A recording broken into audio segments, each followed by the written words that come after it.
여름이 되면 우리 냉장고에 꼭 자리 잡는 과일이 있습니다. 복숭아입니다. 달콤하고 시원하고 향까지 좋으니까 입맛 없는 여름에 우리 밥상 대신 챙기시는 분도 계십니다. 그런데 여러분, 복숭아를 매일 서너 개씩 드시는 분들이 계십니다. 건강에 좋다고 하니까 많이 드실수록 좋다고 생각하시는 거죠. 그 마음은 우리 모두 같습니다. 하지만 오늘 이 이야기를 꼭 들어주셔야 합니다. 복숭아 때문에 응급실에 실려간 분이 실제로 계시기 때문입니다. 손발이 저리고 심장이 벌렁벌렁 뛰어서 병원에 가셨더니 칼륨 수치가 위험할 정도로 높다는 이야기를 들으셨습니다. 원인이 뭐였을까요? 바로 매일 먹던 복숭아였습니다. 복숭아가 우리 건강에 좋은 과일이라고만 알고 계셨으니까 정말 놀라셨을 겁니다. 오늘 저는 여러분께 복숭아에 대해 우리가 그동안 잘못 알고 있던 것들을 하나하나 짚어드리겠습니다. 복숭아를 드시지 말라는 이야기가 절대 아닙니다. 제대로 알고 드시면 우리 여름 식탁에 이보다 좋은 과일이 없습니다. 하지만 모르고 드시면 우리 몸에 문제가 생길 수 있습니다. 몇 가지만 알면 됩니다. 그 차이를 지금부터 알려드리겠습니다. 여러분, 먼저 복숭아가 왜 좋은 과일인지부터 정확하게 짚어보겠습니다. 많은 분이 복숭아에 비타민이 좀 들어있다 정도로만 알고 계십니다. 그런데 사실 복숭아 안에는 우리가 생각하는 것보다 훨씬 강력한 성분들이 숨어 있습니다. 우선 복숭아에는 클로로젠산이라는 항산화 물질이 상당히 풍부합니다. 이건 커피에도 들어있는 성분인데요. 쉽게 말씀드리면 우리 세포가 녹쓰는 걸 막아주는 역할을 합니다. 쇠가 녹쓰는 것처럼 우리 세포도 활성 산소 때문에 조금씩 손상을 받거든요. 이걸 잡아주는 게 항산화 물질이고 복숭아에 이 성분이 꽤 많이 들어있습니다. 거기다 카로티노이드 계열 성분도 풍부합니다. 이 중에서 제아잔틴과 루테인은 우리 눈 건강에 도움을 줍니다. 우리 나이에 눈이 침침해지시는 분들에게 특히 반가운 성분이죠. 두 번째로 복숭아의 식이 섬유입니다. 복숭아 100g에 식이섬유가 약 2.6g 들어있습니다. 여기서 중요한 건 이 식이섬유가 두 종류라는 겁니다. 수용성 식이섬유와 불용성 식이섬유가 함께 들어있습니다. 수용성 식이 섬유 중에서 팩틴이라는 성분이 있는데요. 이건 물과 만나면 젤리처럼 변하는 성분입니다. 장 속에서 부드러운 막을 만들어 배변을 편하게 도와줍니다. 불용성 식이섬유는 장의 연동운동을 촉진시켜줍니다. 쉽게 말하면 장을 움직이게 해서 변비를 예방하는 겁니다. 수용성과 불용성이 동시에 들어있으니까 복숭아 한 알이 우리 장 건강을 두 가지 방향에서 도와주는 셈입니다. 세 번째는 좀 생소하실 수 있는데요. 여러분 혹시 아스파르트산이라는 걸 들어보셨나요? 이건 피로 회복에 관여하는 아미노산입니다. 복숭아 100g에 아스파르트산이 284에서 365mg 들어있습니다. 사과는 42에서 81mg 밖에 안 됩니다. 복숭아가 사과보다 거의 5배 가까이 많은 겁니다. 여름에 땀을 많이 흘리시면 기력이 빠지잖아요. 그때 복숭아가 기력 회복에 도움이 되는 이유가 바로 이 성분 때문입니다. 그리고 하나 더 놀라운 연구 결과가 있습니다. 여성 건강과 관련해서 놀라운 연구가 하나 있습니다. 24년간 여성들의 식습관을 추적한 대규모 조사에서 매주 복숭아를 2개 이상 꾸준히 드신 분들의 유방암 위험이 41%나 낮게 나타났습니다. 복숭아에 들어있는 폴리페놀이 암세포가 자라는 것을 방해하는 기능이 있는 것으로 분석되었습니다. 물론 이 연구 하나만으로 복숭아가 암을 예방한다고 단정할 수는 없습니다. 하지만 복숭아가 그냥 달콤한 여름 과일이 아니라 우리 몸에 상당히 의미 있는 작용을 할 수 있다는 건 분명합니다. 여러분 여기까지 들으시면 복숭아가 정말 좋은 과일이구나 싶으실 겁니다. 맞습니다. 좋은 과일입니다. 그런데 문제는 좋다는 이야기만 듣고 양 조절 없이 드시는 분들이 계시다는 겁니다. 우리 50대, 60대 이후 세대는 몸에 좋다는 걸 알면 많이 드시는 게 낫다고 생각하시는 경우가 많습니다. 우리 세대가 고생하셨으니까 좋은 거 마음껏 드시고 싶으신 마음 충분히 이해합니다. 하지만 바로 여기서부터 중요한 이야기가 시작됩니다. 복숭아에 대해 우리가 그동안 잘못 믿어온 것들 지금부터 하나씩 말씀드리겠습니다. 첫 번째, 잘못된 믿음입니다. 복숭아는 혈당에 안전한 과일이다. 달지만 과일이니까 괜찮다. 자연의 단맛이니까 문제없다. 많은 분이 이렇게 알고 계십니다. 저도 한때 그렇게 생각했습니다. 생복숭아, 즉 껍질을 깎아서 그냥 드시는 복숭아의 혈당 지수를 보면 28에서 42 사이입니다. 혈당 지수가 55 이하면 낮은 편이거든요. 대한당뇨병학회 식품교환표에서도 복숭아의 혈당 부하지수를 사로 측정했는데 이건 10 이하니까 상당히 낮은 수치입니다. 여기까지만 보면 안심이 되시죠? 그런데 문제는 여기서부터입니다. 같은 복숭아라도 가공 방식이 달라지면 상황이 180도 뒤집힙니다. 통조림 복숭아는 어떨까요? 혈당 지수가 단숨에 58에서 74까지 치솟습니다. 설탕 시럽에 담겨 있으니 당연한 일이죠. 주스로 만들면 40에서 50까지 올라갑니다. 왜 그런지 쉽게 설명드리면 이렇습니다. 복숭아를 통째로 씹어 드시면 속에 있는 식이섬유가 마치 과속 방지턱 같은 역할을 합니다. 당분이 혈관으로 들어가는 속도를 늦춰주는 겁니다. 그런데 믹서에 갈아버리면 이 과속 방지턱이 사라집니다. 당분이 거침없이 혈관으로 쏟아져 들어가는 겁니다. 여기서 한 가지 더 아셔야 할 게 있습니다. 이건 꽤 중요한 이야기입니다. 과일 속 과당은 포도당과 다르게 우리 간에서 직접 처리됩니다. 우리 몸에 과당이 지나치게 많이 들어오면 간이 이걸 다 처리하지 못하고 지방으로 바꿔 저장합니다. 이게 쌓이면 비알코올성 지방간으로 이어질 수 있습니다. 복숭아 한두 개로 지방간이 생기는 건 아닙니다. 하지만 여름에 복숭아 서너 개에 수박도 먹고 포도도 먹고 이렇게 과일을 한꺼번에 많이 드시면 과당 총량이 상당히 올라갑니다. 과일이니까 괜찮다는 생각이 오히려 위험할 수 있다는 뜻입니다. 여러분, 그리고 드시는 타이밍도 정말 중요합니다. 우리 세대는 보통 밥 먹고 나서 디저트로 과일을 드시잖아요. 그런데 식사 직후에는 이미 혈당이 올라가 있는 상태입니다. 거기에 과일까지 더하면 혈당이 더 높이 올라갈 수밖에 없습니다. 대한당뇨병학회에서는 과일을 식사 30분 전에 드시는 걸 권장하고 있습니다. 그래야 과일 속 식이 섬유가 먼저 위장에 자리를 잡고 이후 식사로 들어오는 탄수화물의 흡수 속도를 늦춰주기 때문입니다. 혈당 관리하시는 분이라면 이 순서 하나만 바꾸셔도 차이가 큽니다. 정리하면 생으로 적당히 드시는 건 혈당을 관리하시는 분도 충분히 가능합니다. 대한당뇨병학회 기준으로 100도 복숭아 대가 기준 반개 약 100g이 1교환 단위입니다. 1000도 복숭아는 작은 것 2개 정도가 됩니다. 이 정도면 충분히 안전합니다. 하지만 주스, 통조림, 말린 복숭아는 이야기가 다릅니다. 꼭 기억하세요.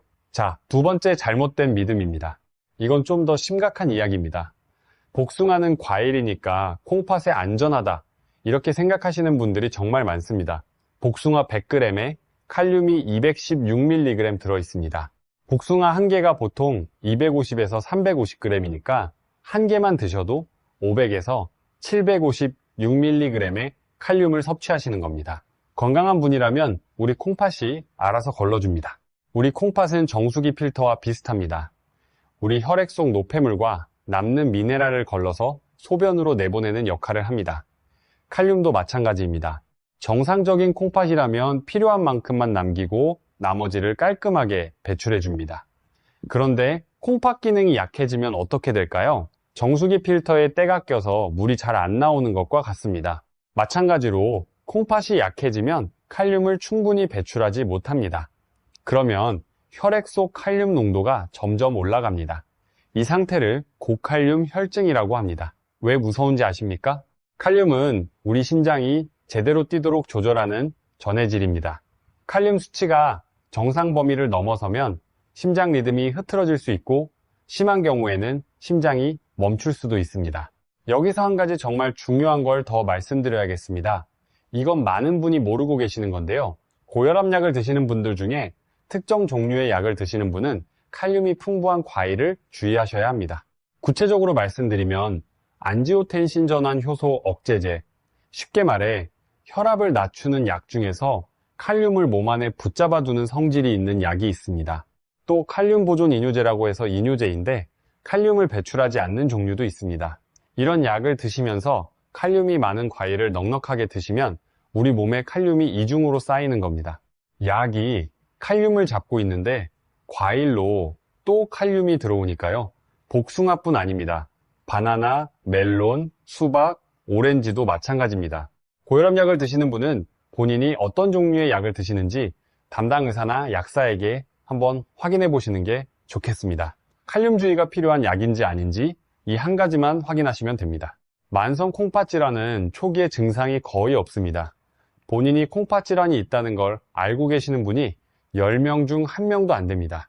오랫동안 고혈압을 앓으셨거나 당뇨 진단을 받으셨거나 얼굴이나 다리가 잘 붓는 분이라면 과일을 넉넉하게 드시기 전에 한 번쯤 콩팥 기능 검사를 받아보시는 것을 권해 드립니다. 자, 세 번째, 잘못된 믿음입니다. 여러분, 이건 좀 뜻밖이실 수 있습니다. 복숭아 알레르기는 드문 일이다. 우리 집은 해당 안 된다. 이렇게 생각하시는 분이 대부분입니다. 그런데 국내 조사 결과를 보면 봄철 꽃가루 알레르기 환자 가운데 구강 알레르기 반응을 경험한 비율이 무려 41.7%입니다. 거의 둘 중 한 분꼴입니다. 그 중에서도 복숭아가 가장 흔한 원인 과일 중 하나로 꼽힙니다. 왜 이런 일이 생기는지 설명드리면 봄마다 자작나무 꽃가루 때문에 코가 근질근질하고 재채기가 나시는 분들 계시죠? 우리 몸의 방어 시스템이 꽃가루 안에 있는 단백질을 침입자로 착각하고 공격을 시작하는 겁니다. 그런데 복숭아에도 이 꽃가루와 구조가 아주 비슷한 단백질이 들어 있습니다. 그래서 면역 체계가 복숭아를 꽃가루로 착각하고 반응을 일으키는 겁니다. 이걸 교차 반응이라고 합니다. 증상은 이렇습니다. 복숭아를 한 입 드신 뒤 수분 안의 입술 주변이 간질간질하거나 얼얼한 느낌이 옵니다. 입 안이 붓는 것 같기도 하고 목이 뻑뻑해지기도 합니다. 대부분은 입 안에서만 나타나고 시간이 지나면 사라집니다.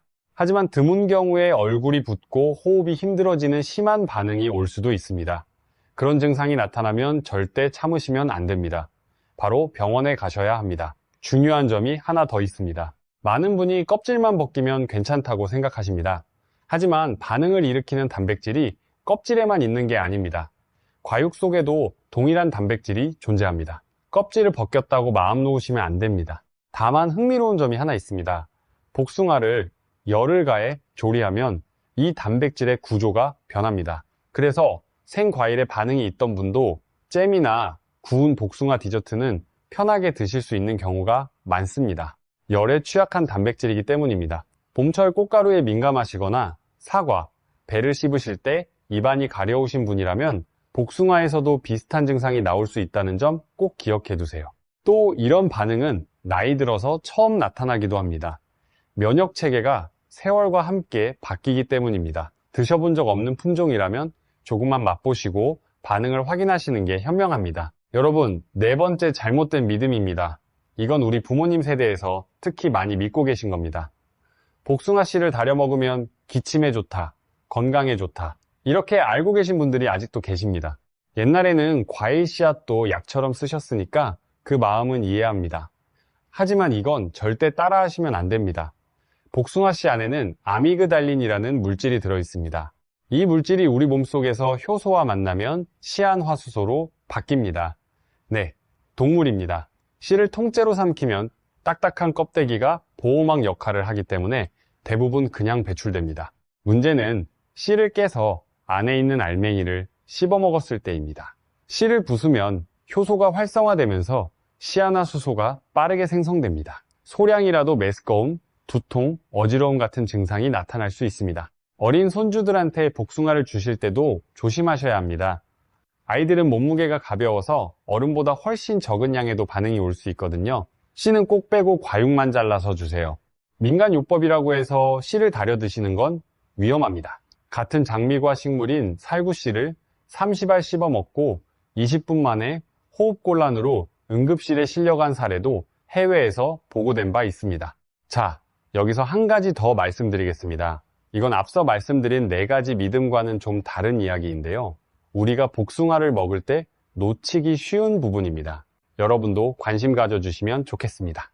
복숭아 표면에 남아있는 잔류 농약 문제입니다. 미국 환경연구단체에서 2026년에 발표한 보고서를 보면 일반 재배 복숭아 시료의 99%에서 잔류 농약이 검출되었습니다. 67% 이상의 시료에서는 4가지 이상의 농약이 동시에 검출되었습니다. 특히 주목할 건 플루디옥소닐이라는 살균제입니다. 이 물질은 복숭아 시료의 약 89%에서 검출되었는데요. 이 살균제는 내분비 교란 가능성이 제기되고 있는 물질입니다. 유방암 세포의 증식을 촉진할 수 있다는 연구 보고도 있었습니다. 물론 잔류 농약이 검출되었다고 해서 바로 건강에 해롭다고 단정할 수는 없습니다. 기준치 이내라면 안전하다는 게 공식 입장이니까요. 하지만 농약에 대한 걱정이 있으신 분이라면 흐르는 물에 30초 이상 꼼꼼히 씻어주시는 게 좋겠습니다. 베이킹소다를 녹인 물에 2분 정도 담갔다가 흐르는 물에 헹구시면 표면의 잔류물을 상당 부분 줄일 수 있습니다. 유기농 복숭아를 선택하시는 것도 방법입니다. 여러분, 지금까지 복숭아에 대해 잘못 알려진 것들을 말씀드렸습니다. 혈당, 콩팥, 알레르기, 씨앗, 그리고 잔류 농약까지 어렵지 않습니다. 이 5가지만 기억하시면 됩니다. 그렇다면 이제 우리는 복숭아를 어떻게 드셔야 할까요? 걱정하지 마세요. 방법은 간단합니다. 몇 가지만 기억하시면 됩니다. 먼저 양 이야기입니다. 특별한 질환이 없는 분이라면 하루에 1개 정도가 적당합니다. 중간 크기, 복숭아 1개가 보통 250에서 350g, 그러니까 열량으로 따지면 1개가 대략 120칼로리에서 170칼로리 정도입니다. 간식으로 딱 좋은 양입니다. 요즘 복숭아가 예전보다 크기가 많이 커졌습니다. 우리가 젊었을 때 먹던 것보다 1개가 훨씬 큽니다. 큰 복숭아라면 반으로 나눠서 드시는 것도 좋습니다. 손주들하고 나눠 드시면 정도 나누고 건강도 지키는 일이 됩니다. 혈당 관리가 필요하신 분은 대한당뇨병학회 식품교환표 기준으로 100도 복숭아, 대과 반개, 약 100g이 1교환 단위입니다. 1000도 복숭아는 작은 것으로 2개 정도 됩니다. 한 번에 이 정도만 드시면 혈당에 큰 무리가 없습니다. 그리고 아까 말씀드린 것처럼 견과류나 무가당 요거트와 함께 드시면 혈당이 더 안정적으로 유지됩니다. 단백질이나 건강한 지방이 당분 흡수 속도를 늦춰주기 때문입니다.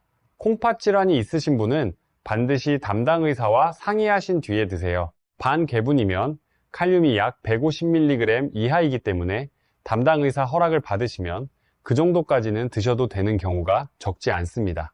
하지만 이건 분마다 다르니까 본인 상태에 맞게 확인하시는 게 가장 중요합니다. 다음은 먹는 방법입니다. 가장 좋은 건 생복숭아를 그대로 천천히 씹어 드시는 겁니다. 천천히 씹어 드시면 자연스럽게 배가 부르고 섬유질이 고스란히 살아있어서 장에도 좋고 혈당 관리에도 유리합니다. 주스로 만들지 마세요. 믹서에 넣고 돌리면 식이섬유가 잘게 부서져서 혈당 보호 효과가 사라지고 당분이 빠르게 흡수됩니다. 통조림이나 복숭아청도 마찬가지입니다. 설탕이 추가되어 있으니까요. 여기서 한 가지 더 말씀드릴 게 있습니다. 우리 세대에 평소 속이 쓰리거나 음식을 드신 뒤에 신물이 올라오시는 분들이 계시죠? 위식도, 역류 질환이 있으신 분들입니다. 복숭아는 산도가 꽤 높은 과일입니다.